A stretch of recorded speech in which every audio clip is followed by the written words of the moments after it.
오늘도 뜨거운 이슈 시원하게 풀어봅니다. 킹스맨 김수민 평론가 나오셨습니다. 안녕하십니까? 네, 반갑습니다. 자, 어제 서울 또 중부지방 중심으로 10cm 넘는 폭설이 쏟아지면서 시민들 출근길에 큰 불편을 겪었습니다. 어땠습니까, 어제? 네, 새벽 5시 반에 출발할 예정이었던 서울 지하철 5호선 열차 같은 경우는 네. 예정보다 25분 늦게 출발을 하게 됐었고요. 그리고 고덕 차량 기지의 전원 공급 장치에 눈이 쌓여서 이렇게 또 운행이 지연됐다라고 하는 것이 서울교통공사의 설명이었습니다. 네. 또 몇 가지 상황들을 살펴보면 서울 지하철 2호선은 신호에 문제가 있었고요. 3호선, 7호선은 출입문 그리고 승강기 안전문에 문제가 발생을 했습니다. 이 여파 때문에 또 열차 운행이 지연되는 모습이었고요. 한국철도공사가 운영하는 수도권 지역의 광역철도 또한 오후 시간까지 평소보다 최대 30분가량 늦게 도착하는 그런 사태가 있었습니다. 자, 뭐 큰 사고들도 잇따랐던데 경사진 눈길에서 자신의 차량 미끄러지는 걸 온몸으로 막으려다가 30대 남성이 숨지는 사고가 있었어요. 네, 어제 새벽 4시쯤에 서울 독산동의 한 골목에서 일어난 일인데요. 한 시민이 자신의 차가 아래쪽으로 내려가게 되면서 차에서 내려서 이 주차돼 있던 차량하고 부딪히지 않도록 막으려고 했습니다. 하지만 이 차에 결국에 깔리게 됐고, 아유. 네, 운전자는 의식을 잃고 이제 병원으로 옮겨졌지만 결국에 사망을 했습니다. 그리고 이제 뭐 지하 주차장 입구에 지붕 구조물이 무너지는 사고도 있었습니다. 네. 아파트 차량 출입이 중단되는 결과로 이어지기도 했고요. 또 나무가 폭설에 쓰러지면서 전봇대, 전선을 덮쳐서 강릉이라든지 삼척 이 지역 4곳에서 전기 공급이 끊어지는 일도 있었습니다. 네. 여의도의 한 고층 건물에서는 고드름이 떨어지기도 했는데요. 빌딩 아래로 주먹만한 눈뭉치가 떨어지고 또 얼음 조각이 날아가고 이런 상황에서 또 시민들이 적지 않은 위협을 또 느껴야만 했습니다. 자, 제설하려고 도로에 염화칼슘 뿌리잖아요. 근데 이것 때문에 오히려 사고의 위험성이 높아졌다. 이게 무슨 얘기입니까? 네, 이 염화칼슘을 뿌린 결과 어떤 일이 벌어졌느냐 했을 때 예를 들어서 경기 평택시의 평택 제천 고속도로 평택 분기점 인근에 왕복 6차선 도로가 있는데요. 네. 도로 곳곳에 깊이가 한 15cm가 넘는 포트홀, 도로가 파인 이 포트홀이 생겼는데 넓이가 넓은 곳은 1m를 훌쩍 넘기도 합니다.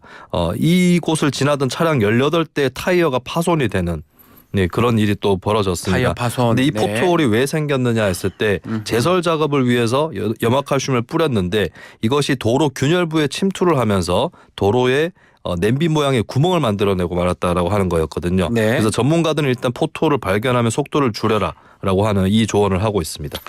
자, 오늘 날씨 또 오늘 교통 상황 어떻습니까? 네, 아침 기온 영하권입니다. 매우 추운 날씨가 되겠고요. 네. 오전까지 전국 곳곳에서 비나 눈이 이어질 것으로 보입니다.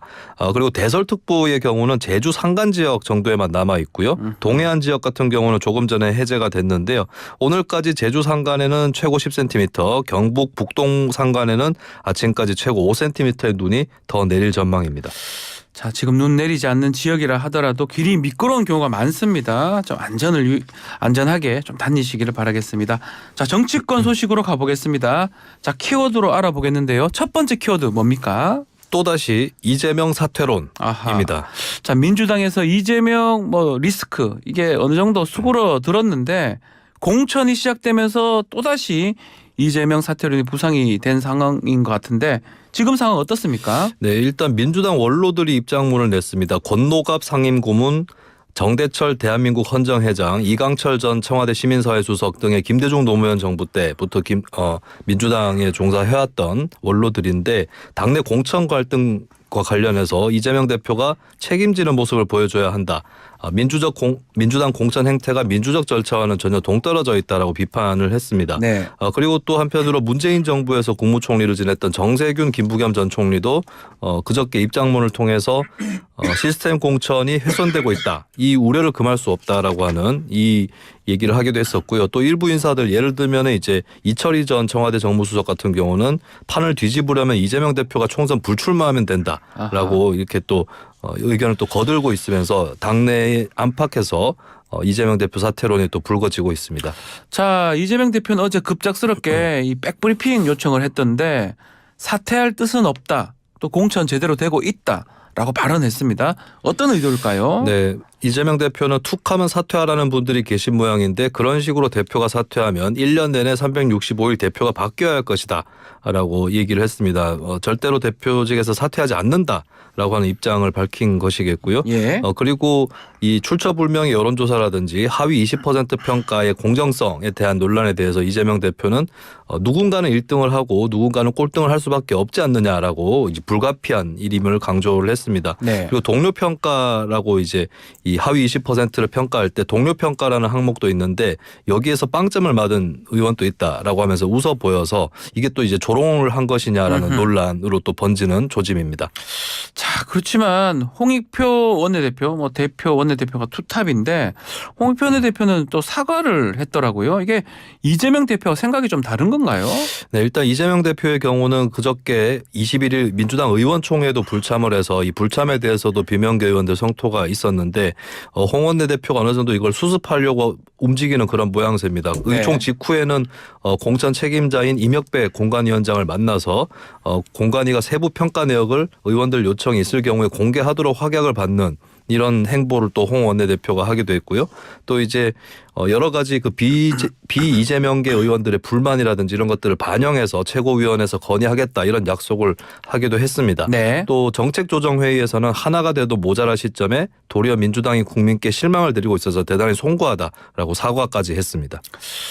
어제 홍익표 원내대표가 이해찬 전 대표도 만났고 이해찬 대표를 왜 만났을까요?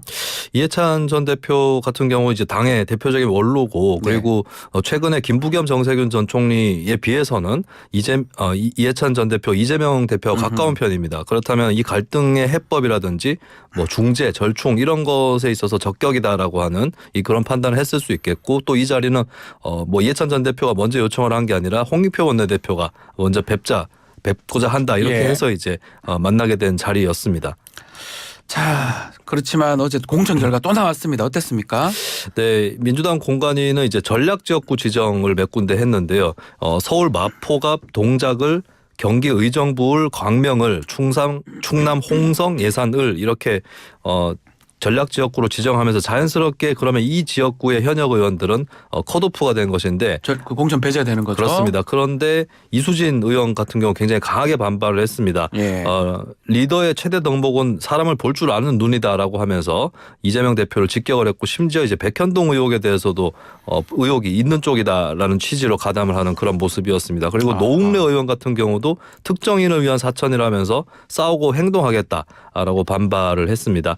그리고 이제 한편으로 공천이 확정된 인사들도 있었는데요. 이 인사들 가운데서 당 지도부들이 일단 눈에 띄었습니다. 박찬대 의원이라든지 또 장경태 최고위원, 안규백 전략공천관리위원장, 박범계 검찰독재정치탄압위원회 위원장 등 당의 어떤 주요 기구의 핵심에 있거나 혹은 친명계 인사들이 속속 이제 공천이 확정되는 그런 모습입니다.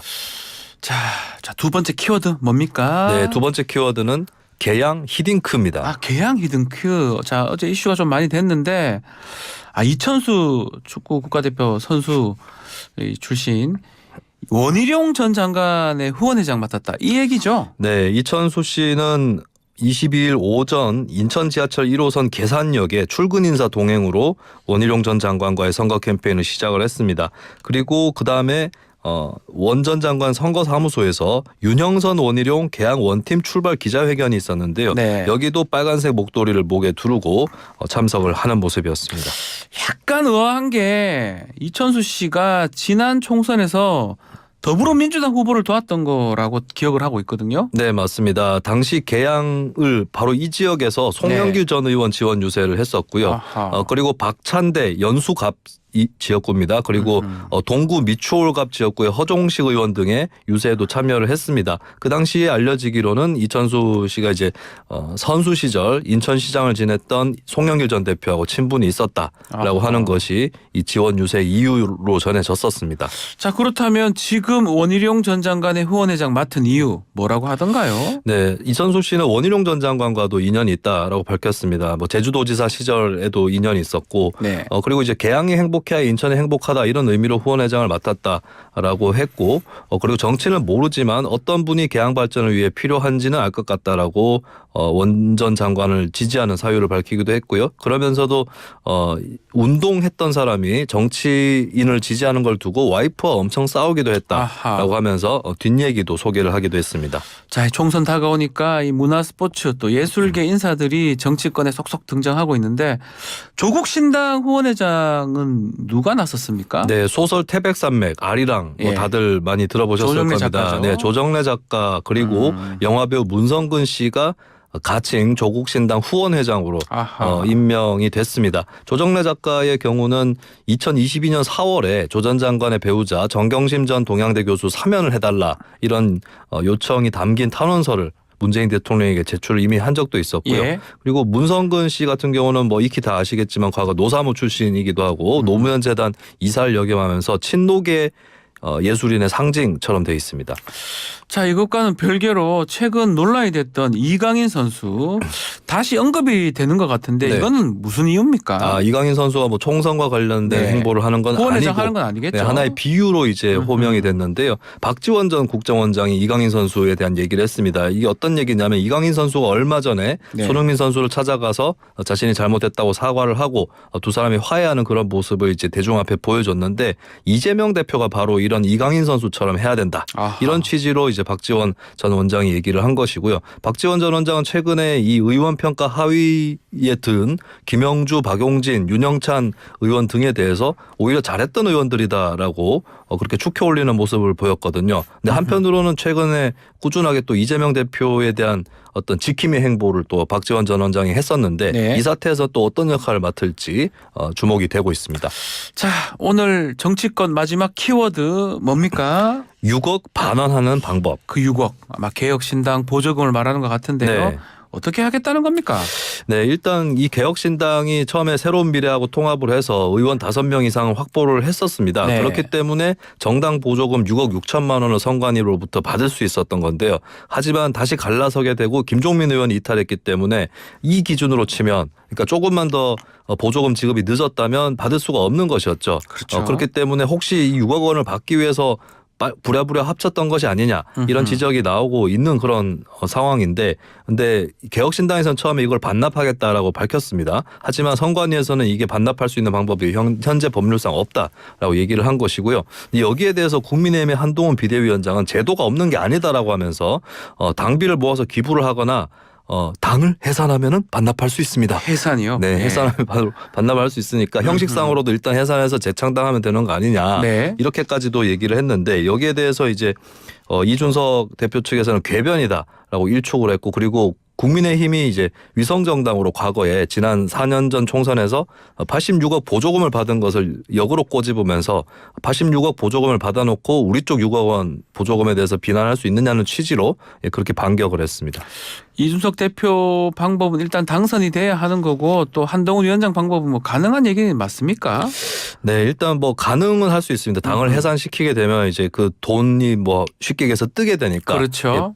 바로 자동으로 반납이 될 수는 있는데 하지만 아무리 형식상의 해산이라고 할지라도 당이 해산되지 않았는데 일부러 해산시켰다라고 하는 거 이것도 그 방법을 쓰게 됐을 때는 이제 비판을 당연히 받을 수밖에 없는 것이겠고 또 당이라는 게 형식상 그렇다 할지라도 또 해산이 되면 다시 또 창당 작업을 밟아야 되는데 굳이 그렇게 해야 되느냐 뭐 이런 차원에서는 이 방법도 뭐 딱 적당한 방법은 아니라고 보여집니다. 자, 이낙연, 이준석 결별하면서 빅텐트는 무너졌습니다. 그렇지만 오히려 양측의 어떤 지향점이 선명해지면서 지지율 상승 요인이 됐다. 이런 시각도 있는 것 같아요. 네, 지지율 상승 여부는 여론조사를 좀 지켜봐야 될 것 같고 네. 뭐 양쪽이 다 상처를 받은 측면도 분명히 있습니다. 이게 화합이 잘 안 되고 정치적으로 어떤 노련미라든지 이런 것들이 떨어지는 거 아니냐라는 지적은 피할 수는 없어 보이고요. 다만 양쪽에 원래 지지를 하고 있다가 합치는 거에 반대해서 이탈한 층의 경우는 다시 복귀하는 게 가능하지 않을까 이런 기대는 하고 있는 상황이고 또 한편으로 새로운 미래 이낙연 대표 측은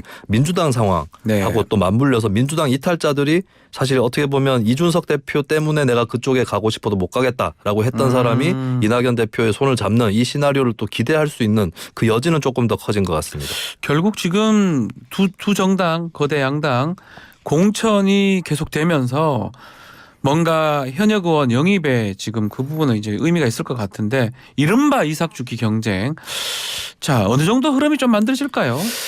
그 어느 정도 제한적일 수밖에 없는 것이 만약에 경선에서 떨어진 의원이다라고 하면 소위 이인재 방지법, 네. 이인재 방지법이라고 불리우는 네. 경선에 불복하면은 이제 그 출마를 독자적으로 못하죠. 할 수 없다라고 네, 하는 못하죠. 부분이 있기 예. 때문에 이미 예를 들면 이제 민주당의 호남 지역의 현역 의원들이 공천 경선에서 떨어지지 않았습니까? 네. 근데 경선에서 떨어지면 독자 출마가 안 되는 거기 때문에 이런 경우 이제 다른 당에서 이삭 줍게 하는 것은 상당히 어려워 보이고 그러니까 경선 전에 탈당하는 그렇죠. 경우만 가능하죠. 뭐 컷오프가 예. 된다거나 아니면 하위 몇 퍼센트 이렇게 지정이 되면서 이러면 내가 경선을 못 하겠다라고 그렇죠. 미리 탈당하는 이쪽에 좀 한정돼서 이것을 이제 영입할 수 있다라고 네. 하는 거고 그리고 이제 공천에서 떨어질 것 같다거나 떨어진 의원들 입장에서도 꼭 제3당으로 가서 선거를 치르지 않을 수도 있습니다. 무소속으로 출마할 수도 있기 때문에 여러 가지를 좀 고려를 하면은 아주 큰 흐름이 만들어지지는 않을 거다. 이런 관측이 조금 더 우세합니다. 알겠습니다. 자, 의대 정원 늘리는데 반대하면서 전공의들 한자교체를 떠난 지 5째입니다.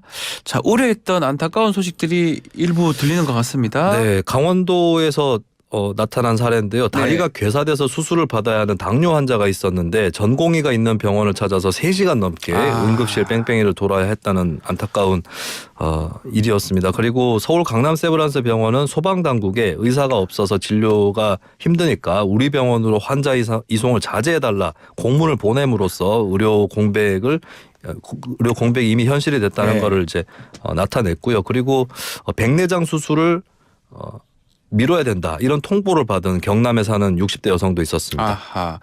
자, 지금 현재까지 사직서를 낸 전공의가 얼마나 됩니까? 네, 일단은 이제 그저께 밤 10시 기준으로 공식 집계된 바로는 9,275명이 전공의들이 이제 사직서를 제출을 했고요. 소속 전공의의 74.4%, 4명 중 3명 꼴이다라고 볼 수가 있겠습니다. 그리고 아예 병원에 나오지 않은 전공의의 수도 더 늘어나고 있어서 8천여 명에 달하고 있고요. 네. 정부는 근무지를 이탈한 전공이 6천여 명 가운데서 이미 업무 개시 명령을 받은 5천여 명을 빼고 나머지 808명에 대해서 추가로 업무 복귀 명령을 내렸습니다. 자, 뭐 의대 증원 규모 한 2,000명 두고 강이 계속되는데, 자, 의사들의 소득으로까지 논란이 번졌는데요. 의사 연봉 4억이다. 이거는 어떻게 된 겁니까? 네, 의대 정원 확대론자의 대표 주자라고 볼 수 있는 김윤 교수, 서울대 네. 교수가 있습니다. 100분 토론에서 종합병원 봉직이 연봉이 최근 3, 4억까지 올랐다. 그만큼 공급이 부족한 것이다. 이런 취지로 발언을 했는데요. 의사협회가 여기에 대한 반박 광고까지 실었습니다. 그러니까 평균 연봉이 3억인가 그 평균 연봉에서 이제 세금을 제하고 나면 1억 8천 정도가 된다. 네. 성형외과 개원의 등의 소수의 경우를 두고 전체 의사들이 다 싸잡아 매도당하고 있다. 이런 반응을 이제 의사협회라든지 의사 그 반대하는 의사 집단 사이에서 나오고 있습니다. 신현영 의원이 그 자신의 영수증도 공개를 했었네요. 네, 그 당시 이제 38세 나이에 그 연봉 영수증을 공개를 했는데 13년 차였었고 한양대 의과대학 전임 교수 그리고 전문의로서 또 병원에 근무하는 이것을 합해서 나온 연봉이었는데 1억 원 정도였다라고 하면서 이걸 반박을 했습니다. 자, 이 전공의들을 떠난 병원에서는 교수 또 전임의 또 간호사들이 빈자리를 채우고 있습니다. 오늘 간호협회 기자회견도 있다면서요? 네, 현재 뭐 수술 부위를 처치를 한다거나 이런 전공의들이 원래 하던 업무를 간호사, 특히 PA 간호사가 떠안는 경우가 많아졌다라고 하고 있고 또 의사들 고유 권한까지 또 간호사들이 맡고 있기 때문에 이게 법적인 논란까지도 번질 수 있거든요. 이 같은 상황에서 이제 이 부담이 가중되고 있는 간호사들, 간호협회를 통해서 또 목소리를 내는 이런 상황이고 또 의료 단체들 중에서는 의사 파업에 대해서 또 비판적인 그런 단체이기 때문에 이 사태에 또 키와 캐스팅 보트를 쥐고 있는 그런 단체의 입장이라서 더욱 주목을 받고 있습니다. 알겠습니다. 오늘 킹스맨 여기서 마무리하겠습니다. 김수민 평론가 감사합니다. 네, 고맙습니다. 1부 마칩니다.